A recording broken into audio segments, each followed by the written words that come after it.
Hello everyone, welcome to Jackie Does Stuff. I'm Jackie and I do stuff. And today I want to talk about my skincare routine. I don't really talk about it very much because it's not that interesting. So what I do, the actual process remains the same, although the products might change. So the first thing I do is get my hair out of the way. I tie it back and I put like a headband to keep my hair out of the way. I put my glasses aside, and then the first thing that I do is I use just a regular daily cleanser, and then I wash that. I put it on in kind of like circular motions, and I usually try to kind of push upward as I'm going along. That's something that I heard somewhere, is that it's better if you kind of push upward, because if you pull downward, you're kind of doing gravity's work for you, I suppose.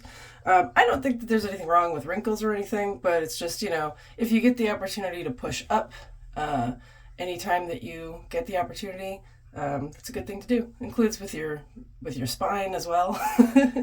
But yeah, that's the first thing I would do, is use the cleanser. I usually do it for like a full minute.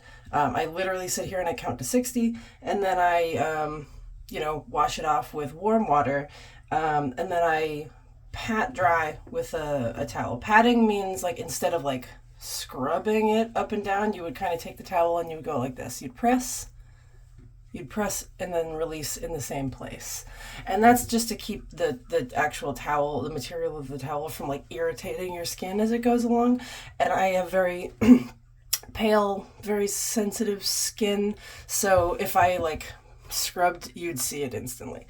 So I do that. If I'm using something that's like a mask, which one of the last cleaners that I did was that. It was like a face wash, but you could also leave it on for 15 minutes and then it would be a mask. Usually I would do that, probably not every day, but like I would leave it on as a mask maybe like twice or three times a week. I'm kind of just winging it. I'm not really going with any particular plan, except for the following part. So then after you wash your face, you wash it off, you dry it a little bit. I then put on what's called a humectant, or a toner. And for that, I use this rose water that I made.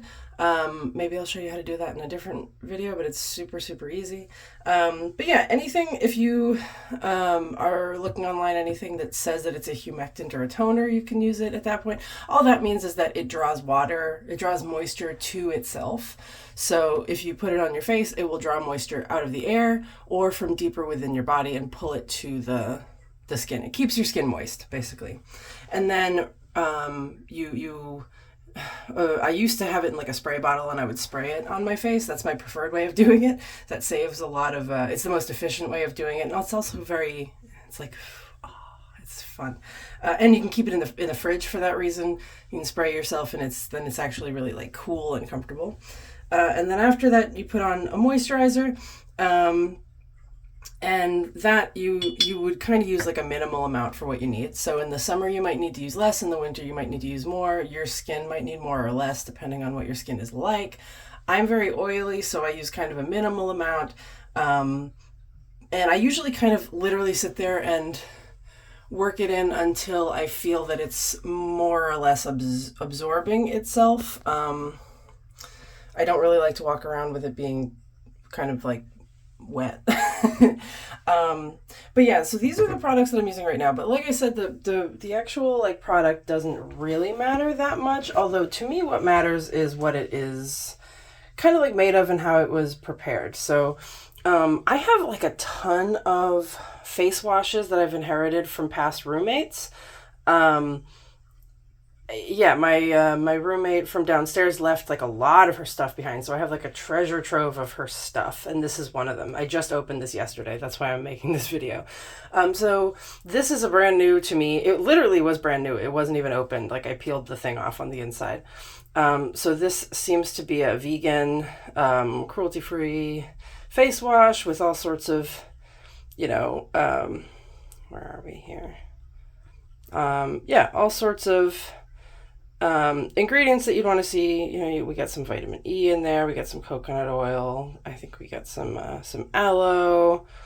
I think we got some seaweed in there. Yeah, I don't need for things to be like 100% super duper hippie or anything, but I really like to see when people make like an effort to be more sustainable and more um, more renewable and less, wasteful, because I care a lot about the environment, and I think that one of the best ways of caring about the environment is making sure to pick and choose what you spend your money on. This, of course, I did not spend my money on. This was free, so if this was like the worst thing on earth, I might probably still use it, because I think using what you have is very important to the environment as well. But this I'm really looking forward to trying out, because it sells itself very well, doesn't it? And when I put it on yesterday, I could really I could really smell the seaweed. And seaweed for me is a very pleasant smell. This you can't use as a mask, though, I don't think, so I would just be using it as a face wash. Oh, and you can use it to take off makeup. That's nice. Oh, and I guess it does have like a built-in toner, but that's okay. So then the toner that I use is rose water. Yeah, I just distilled this on the stove, and it's why isn't it pink, you might ask? And that's because when you distill rose water, it doesn't take with it those pink elements, but it takes a lot of the scent and chemistry with it, but it doesn't take what makes it pink. If you want it to be pink, then you're going to have to make like a really strong rose infusion, which I can also do, but I haven't done yet. Past toners that I have used are things like green tea. I've used Meadowsweet infusion. I've like combined green tea and rose water. That I think was my kind of like favorite one, because that was really easy. I just kind of had both, and then I just put it in a spray bottle, and I would just have both. This is my moisturizer for the moment. I've actually used this one for a couple of years. I had another bottle before this one, but I'm running out of this one.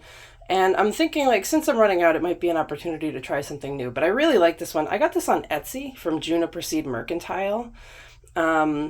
Yeah, I got it for oily skin, which, like I said, I have. And this person just, like, handmade this. So that's something that I really appreciate. If you guys know of any really cool, sustainable, eco-friendly, super hippie skincare products you'd like me to try, definitely let me know about it. Like I said, I like to use what I have first. But it does, if I buy it and put it on the backlog, then I'll have it. And I also have, actually, let me show you, why not? I actually have a book that my partner and I got while we were going to the botanical gardens. And this we got in the gift shop of that, and it's DIY facial recipes, DIY skincare recipes. So I have made some recipes in this book. I made in particular the clay, a couple of the clay face washes, the oatmeal face wash. I think that I got the idea for the green tea humectant from that. But yeah, so making your own is also an option, and it's really, I happen to live in an area where there are, let's say, lots of places to buy weird herbs.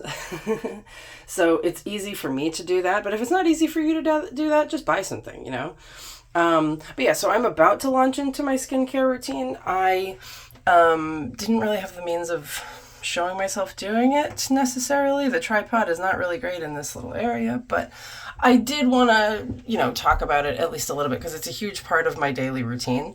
My daily routine is very important to me as an autistic person. My routines are super, super important, and I try to do it exactly the same way every single day. But just because you do it the same way doesn't mean that you have to do it with the same stuff every day. Like, you don't have to get locked into a routine. Your routine can be liberating instead.